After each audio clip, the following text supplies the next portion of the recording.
Hey guys, it's Mike from Make Makers. Today I want to show you how I saved my friend $300 on a coffee table slash bookshelf. Check it out. It is a log where I've cut out the center with the chainsaw and I've cut off the ends with my chainsaw mill. I Shou Sugi on the inside and then I debarked it with the draw knife. This was a super fun project. It's very easy to do. I would say the total cost to you would be about maybe $20 in finishing supplies. Check it out.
Hey makers, what'd you think?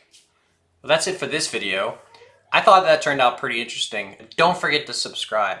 If you want to do a project like this, you can go to my website, www.making-makers.com. I'll put a loose sketch up there so you can see the measurements I used in this video, as well as there's plans for all kinds of things, porch swings, beds, farmhouse tables, you name it. It's probably up there. Check it out, and I'll see you next year in 2021. All right, later makers.